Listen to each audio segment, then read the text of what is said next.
When I stopped to help Victoria on that dark mountain road, I thought I was just doing what any decent person would do.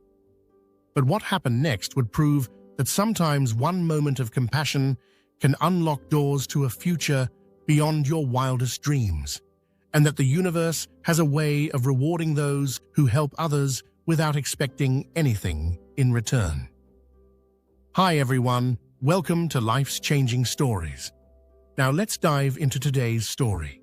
Marcus Rodriguez was 46 years old and had watched his dreams crumble piece by piece over the past 3 years. The auto repair shop he'd built from nothing in Phoenix had been his pride and joy, a place where he could use his mechanical genius to help working families keep their cars running affordably. But when the economic downturn hit and a new chain garage opened across the street, Marcus lost everything. His journey to rock bottom had started when his beloved wife Isabella passed away from cancer 5 years earlier. The medical bills had drained their savings, and without Isabella's income from her teaching job, Marcus struggled to keep both his business and his sanity afloat. The repair shop had been their shared dream. Isabella handled the books, while Marcus worked magic under the hoods of everything from vintage Mustangs to soccer mom minivans. When creditors finally forced him to close Rodriguez Auto Repair, Marcus felt like he was betraying not just his own dreams, but Isabella's memory. His friends from the old neighborhood tried to help, but pride kept him from accepting charity. Instead, he'd taken the hardest path possible, working double shifts to rebuild his life from scratch. Now Marcus split his time between 2 grueling jobs that barely covered his rent on a tiny apartment in Tucson. During the day, he worked at Southwest Logistics, loading and unloading trucks in the scorching Arizona heat for $12 an hour. At night, he drove for Desert Diner, a 24-hour truck stop restaurant where he delivered late-night meals to long-haul drivers and highway workers until 3 in the morning. The work was exhausting and soul-crushing for a man who'd once owned his own business. But Marcus knew Isabella would have wanted him to keep fighting. His ultimate goal was saving enough money to eventually open another repair shop, though at his current pace, that dream seemed decades away. Still, every dollar he scraped together went into a coffee can hidden in his kitchen cabinet, his second chance fund that currently held less than $2,000. Marcus had traded his beloved Ford F-150 for an older but reliable pickup truck that he used for both his day job and his delivery route. The truck wasn't much to look at, but Marcus had restored the engine himself, and it ran like a dream, despite having over 200,000 miles on the odometer. That night in October would start like any other. Marcus finished his shift at Southwest Logistics, grabbed a quick dinner from a gas station, and headed to Desert Diner to pick up his delivery orders for the evening route. The night manager, Carlos, handed him a stack of delivery bags and the usual list of stops along the mountain highways that connected Tucson to the smaller mining towns. "Nasty weather coming in tonight, Marcus," Carlos warned, gesturing toward the darkening sky. "Storm's supposed to hit around midnight. Maybe finish your route early if you can." Marcus nodded and loaded the insulated bags into his truck. The mountain road was treacherous even in good weather. Narrow, winding roads with steep drop-offs and minimal lighting. During storms, it became downright dangerous. But the route paid better than the city deliveries, and Marcus needed every extra dollar he could earn. The first few stops went smoothly. Marcus delivered steaming plates of comfort food to truck drivers at remote rest stops and brought late dinners to workers at a copper mine outside of town. By 11:30, he was making his way back toward Tucson on Route 77, a particularly isolated stretch of highway that cut through the Catalina Mountains. The storm hit earlier than predicted. Rain began pelting his windshield in heavy sheets, and the wind rocked his truck as he navigating the serpentine curves. Marcus slowed to a cautious crawl, his headlights barely penetrating the wall of rain ahead. That's when he saw her. A figure stood beside a luxury sedan pulled halfway onto the narrow shoulder, hazard lights blinking weakly through the downpour. As Marcus got closer, he could see it was a woman in her early 30s with auburn hair plastered to her head by the rain. She wore what looked like expensive business attire, completely inappropriate for the weather and location. Marcus pulled over without hesitation, despite every safety instinct telling him that stopping on this dangerous stretch of road was risky. He grabbed his emergency flashlight and a spare rain jacket from behind his seat before jogging over to the stranded woman. "Ma'am, are you okay?" he called out over the sound of the storm. The woman looked up with relief evident in her dark eyes. "My car just died," she said, raising her voice to be heard. The engine made a horrible noise, and then everything went dark. "I've been trying to get cell service for an hour, but there's nothing out here." Marcus quickly assessed the situation. Her sedan was a late-model BMW, probably worth more than he'd made in the past 2 years combined. But more importantly, she was soaked to the bone and clearly frightened. "Here, put this on," Marcus said, offering her his rain jacket. "You'll catch pneumonia out here. Let me take a quick look at your engine." The woman gratefully accepted the jacket, which hung loosely on her petite frame. "I'm Victoria," she said. "I can't tell you how grateful I am that you stopped. I was starting to think no one would come down this road tonight." "Marcus Rodriguez," he replied, popping the hood of her BMW. "And you're right, this isn't exactly a busy highway, especially in weather like this." Marcus aimed his flashlight into the engine compartment and immediately spotted the problem. The serpentine belt had snapped, probably due to age and the stress of mountain driving. Without it, the alternator couldn't charge the battery, and several other crucial systems would fail. "I've got good news and bad news," Marcus told Victoria as he closed the hood. "Good news is I know exactly what's wrong. It's just a broken belt, maybe a $50 repair. Bad news is it's not something I can fix here on the side of the road, especially not in this storm." Victoria's face fell. "So I'm stranded?" "Not if you don't mind riding in an old pickup truck," Marcus said with a smile. "I can give you a lift wherever you need to go. We can call a tow truck in the morning when the weather clears." Victoria hesitated for just a moment, clearly weighing her options. Marcus understood her caution. Accepting rides from strangers wasn't something most people, especially women, took lightly. But the storm was getting worse, and they were miles from the nearest town. "I really appreciate that," Victoria said finally. "I was trying to get to the Marriott in Tucson. I have a business meeting there first thing in the morning." "That's right on my way home," Marcus assured her. "Let me help you get anything you need from your car." Victoria retrieved a small overnight bag and what looked like an expensive laptop case from her trunk. Marcus noticed she moved with the confidence of someone accustomed to making quick decisions under pressure, despite the obvious stress of her situation. Once they were both in Marcus's truck, he cranked up the heat and handed Victoria a clean towel from his emergency kit. "Sorry about the accommodations," he said as he carefully pulled back onto the highway. "She's not pretty, but she'll get us there safely." "Are you kidding?" Victoria said, wrapping the towel around her damp hair. "This is the most grateful I've been for a vehicle in my entire life." As they drove through the storm, Marcus found himself relaxing despite the treacherous conditions. Victoria was easy to talk to, asking thoughtful questions about the area and listening intently when he explained the local geography. When she asked what he did for work, Marcus felt the familiar sting of embarrassment.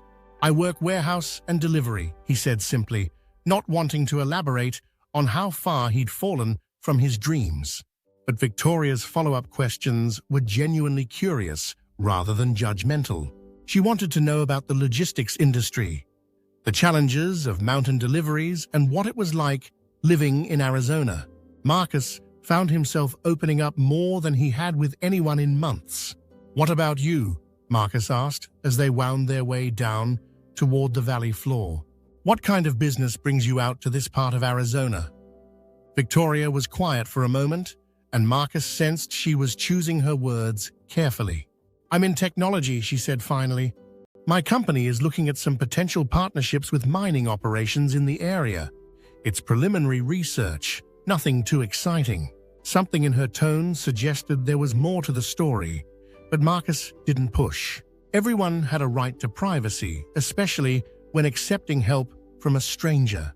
Instead, he found himself talking about Isabella and how much he missed having someone to share the day's experiences with. Victoria listened with genuine compassion as Marcus described his wife's battle with cancer and how empty the apartment felt without her laughter filling the rooms. "She sounds like an amazing woman," Victoria said softly. "I can hear how much you loved her." 22 years, Marcus replied, his voice thick with emotion. "Sometimes I still reach for my phone to call her when something funny happens at work." They drove in comfortable silence for a while, both lost in their own thoughts as the storm gradually began to subside.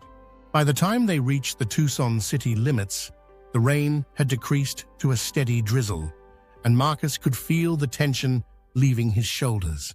The Marriott was a gleaming tower in the heart of downtown, completely out of place with Marcus's usual world of truck stops and warehouse districts.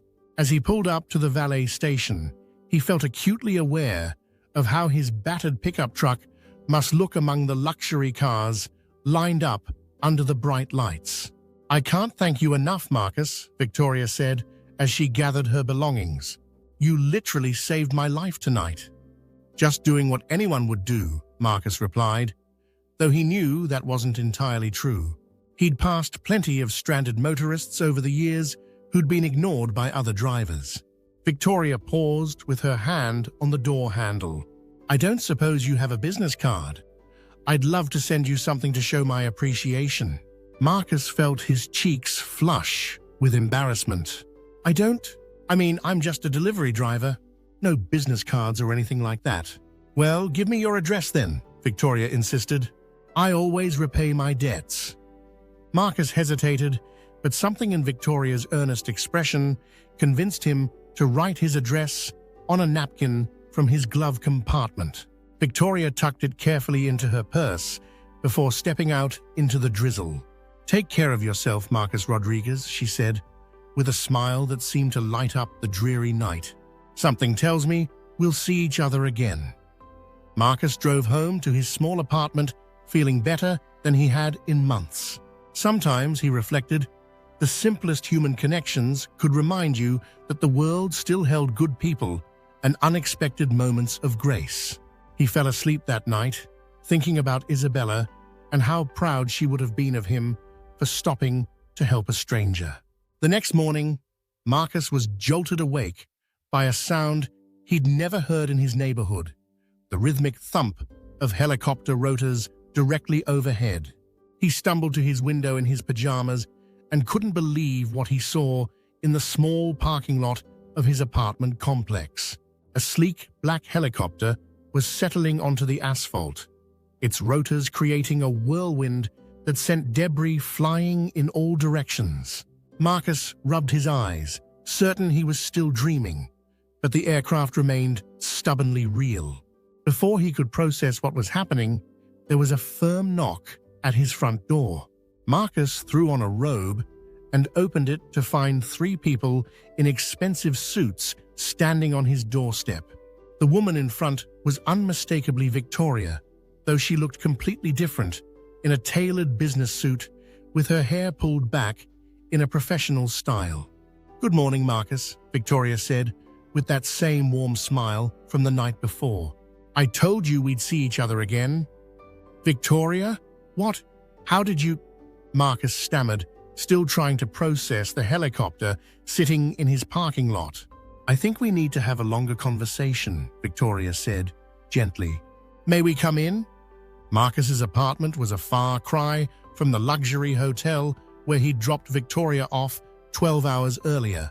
The furniture was second-hand, the carpet was worn, and everything about the space screamed financial struggle.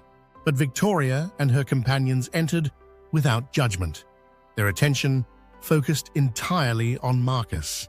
"Marcus," Victoria began, once they were seated in his tiny living room, "I wasn't entirely honest with you last night. My name is Victoria Chen, and I'm the CEO of Chen Technologies." Marcus stared at her blankly. The name meant nothing to him, but the way her companions deferred to her suggested it should. Victoria smiled at his confusion. "We're one of the largest technology companies in Silicon Valley. We develop software and hardware for everything from smartphones to electric vehicles. Last year, our revenue was just over $40 billion. The number was so large that Marcus couldn't even process it. $40 billion was more money than existed in his entire universe of understanding. "I inherited the company from my father," Victoria continued, "and because of that inheritance, I've spent my entire adult life wondering whether people are kind to me because of who I am as a person, or because they want something from my money." Marcus was beginning to understand the magnitude of what had happened the night before. "So periodically," Victoria explained, "I travel under different circumstances to see how people treat me when they don't know who I am. Last night wasn't an accident, Marcus. I deliberately drove that route to test whether there were still people in this world who would help a stranger without expecting anything in return." "You staged the breakdown?" Marcus asked, still struggling to wrap his mind around the situation. "The car trouble was real," Victoria assured him, "but I chose to drive that route precisely because it was isolated and dangerous. I wanted to see what would happen." One of Victoria's companions, a distinguished older man, stepped forward. "Mr. Rodriguez, in the past 5 years, Ms. Chen has conducted over 30 similar tests. You are only the third person who stopped to help." Marcus felt overwhelmed by the implications. "I don't understand what this means." Victoria leaned forward, her expression serious but kind. "It means, Marcus, that you've proven something I was beginning to think didn't exist anymore. Genuine human compassion without ulterior motives. And I want to show my gratitude in a way that honors what you did." She nodded to her second companion, a woman carrying a leather briefcase. The woman opened it and handed Victoria a thick manila envelope. "Marcus," Victoria said, "Chen Technologies is expanding our operations into sustainable transportation. We're developing the next generation of electric vehicles, and we need service centers and charging stations across the Southwest. I want you to be our exclusive partner for the entire Arizona market." Marcus stared at the envelope, afraid to touch it. "Inside that envelope," Victoria continued, "you will find a $5 million check, initial funding to build the most advanced automotive service facility in the state. You'll have exclusive rights to service our vehicles, plus contracts to install and maintain charging networks throughout Arizona, New Mexico, and Nevada." The room began to spin around Marcus. $5 million was more money than he could earn in 10 lifetimes at his current jobs. "But that's not all," Victoria said with growing enthusiasm. "Chen Technologies will provide all the training, equipment, and technical support you need. You'll be working with technology that won't be available to the general public for another 5 years. And if you prove what I think you'll prove, we'll expand the partnership nationwide." Marcus looked down at the envelope in his trembling hands. "I can't. This is too much. I just gave you a ride." "You saved my life, Marcus," Victoria said firmly. "But more than that, you proved that kindness and integrity still exist in this world. That's worth more to me than you can possibly imagine." The third companion, who'd been silent until now, spoke up. "Mr. Rodriguez, we've already begun the process of acquiring land for your facility. Construction can begin immediately if you accept the partnership." Marcus thought about Isabella and how proud she would be to see him getting a second chance to build something meaningful. He thought about the coffee can in his kitchen with its pathetic collection of crumpled bills. He thought about the endless cycle of warehouse shifts and late-night deliveries that stretched ahead of him like a prison sentence. "What do I need to do?" he asked quietly. Victoria smiled, and for a moment she looked exactly like the vulnerable woman he'd helped on the mountain highway. "Just be the same man you were last night. Run your business with integrity, treat your employees and customers with respect, and help us prove that good business and good ethics can go hand in hand." Within 6 months, Rodriguez Advanced Automotive had become the talk of the Southwest automotive industry. The facility that rose from the desert outside Phoenix was a marvel of modern technology, solar-powered, equipped with the most advanced diagnostic equipment available, and staffed by a team that Marcus had personally trained to embody the values of honesty and quality service. The partnership with Chen Technologies exceeded even Victoria's optimistic projections. Marcus's combination of mechanical expertise and genuine concern for customers created a service experience that drew rave reviews and long waiting lists. When Chen's first electric vehicles launched to the public, Rodriguez Advanced Automotive was featured in their national advertising campaign. But the most rewarding part for Marcus wasn't the financial success. It was the opportunity to create jobs for other people who'd fallen on hard times. He hired veterans struggling with unemployment, single mothers needing flexible schedules, and older workers who'd been displaced by economic changes. Each employee received full benefits, technical training, and a chance to rebuild their careers. Victoria kept her promise to check on Marcus regularly, though their relationship had evolved far beyond business partnership.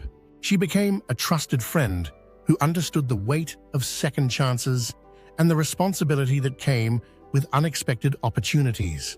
Marcus opened a second location in Albuquerque the following year, then a third in Las Vegas. Each facility maintained the same principles that had attracted Victoria in the first place. Exceptional service delivered with genuine care for every customer who walked through the doors. On the second anniversary of their partnership, Victoria visited the original Phoenix location for a celebration with employees and customers.